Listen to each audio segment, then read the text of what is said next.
Menurut Bapak seperti apa untuk industri dana pensiun di Indonesia? Kalau kita melihat 2024, wah,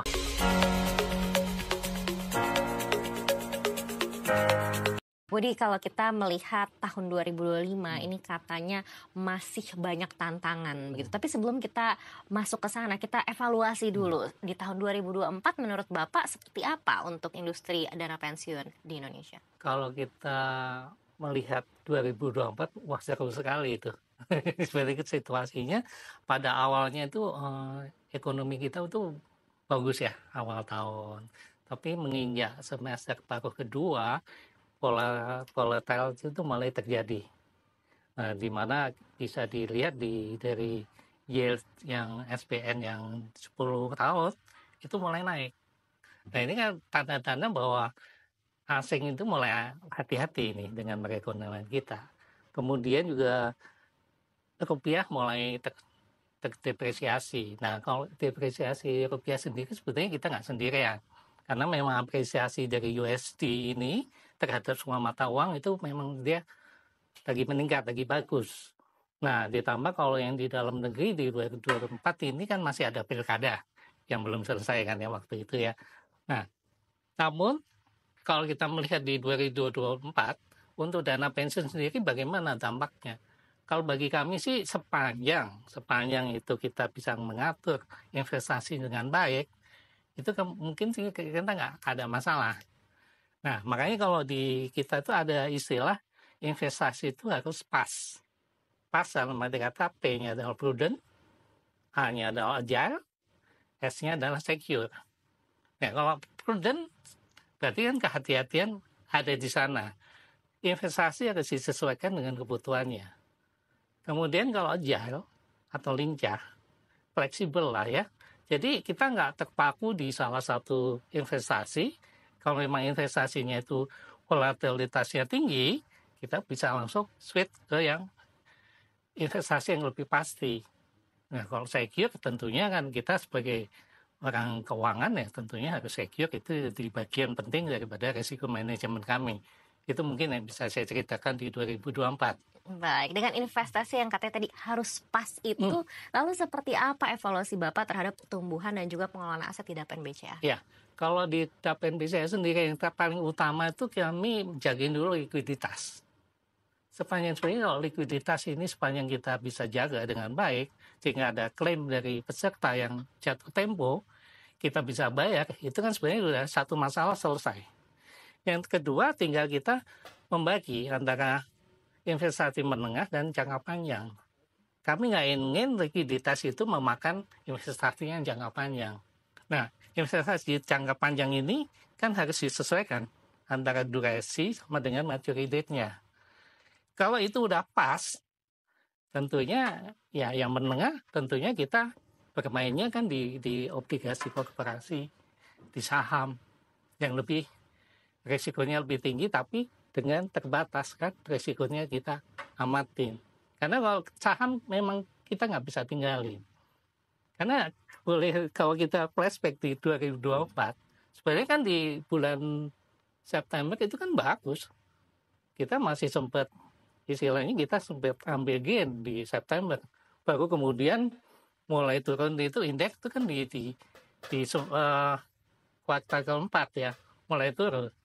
Nah itu makanya itu situasi begitu pengurus itu harus pandai-pandai untuk melihat sikon dan kemudian menerapkannya di dalam investasinya. Baik, realisasinya seperti apa Pak akhirnya di akhir tahun dengan Investasi kuartal 4 yang ya volatil?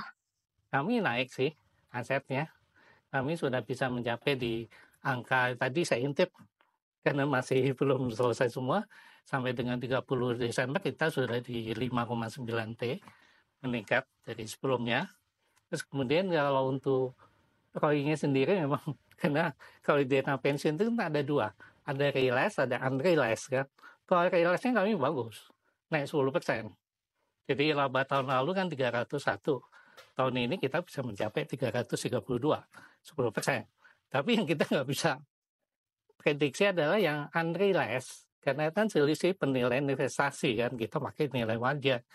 Karena banyaknya SPN nggak mulai harganya mulai turun itu kan terpengaruh. Tapi sebenarnya kalau SPI sepanjang kita tahu bahwa itu yang turun itu ada SPI dan kita tahu itu investasinya apa, itu nggak masalah. Memang ROI kita jadi turun di sekitar di 6,89. Angkanya cantik sih, 6,89. Tapi dibandingkan tahun lalu yang kita bisa mencapai 9,7, ya memang itu turun sih. Turunnya di mana? Ya di unrealized. Kalau untuk realized-nya bagus sekali sih Masih menurut saya, terjaga begitu ya 10%. Kak ya. Baik. Lalu bagaimana dengan di 2025 Hmm, ini dengan kondisi yang mungkin katanya masih belum terlalu akan signifikan bertumbuh dibandingkan dengan 2024 dan iya. juga penurunan suku bunga ini juga mungkin tidak akan sesuai yang diekspektasikan pasar. Apakah Bapak berani menambah target double di tahun ini dibandingkan dengan 2024? Kalau dulu sih enggak ya. Tapi kalau namanya kami mesti optimis lah.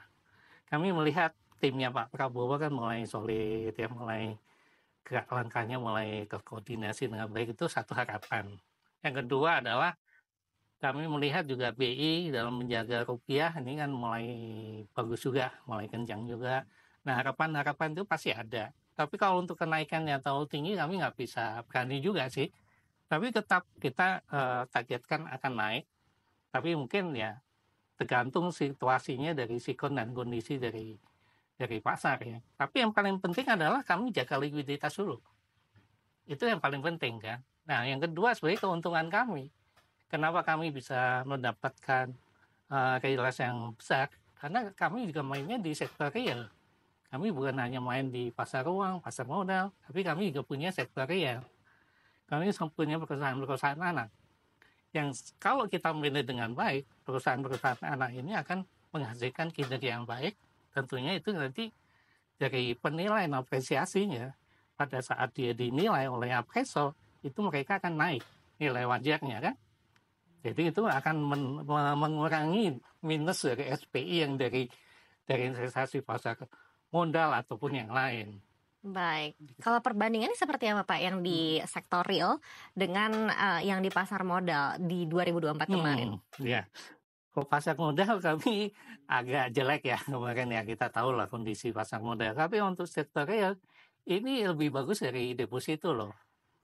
Saya nggak bisa ngomong karena begini juga, dari sektor real ini kadang-kadang kita bisa mengatur kan. Kita nggak akan ambil semua dividen, kita minta semua. Kalau minta semua nanti kan habis, nggak ada simpanan. Dan kami tinggalin juga ditahan di anak usaha, itu kan sebagai istilahnya sebagai tabungan. Kami menganut sistem yang kenaikan return itu lebih ke apa ya, growing-nya secara smooth. Kami nggak mau bergejolak kayak roller coaster, tapi kami smooth. Jadi kita aturnya dari dividen, dari anak usaha. Hasil bagus sepanjang benar-benar manajemen dari perusahaan anak ini kita jaga. Kita tahu bisnisnya, kita tahu pasarnya, kita udah punya market sendiri, nah, pasti bagus.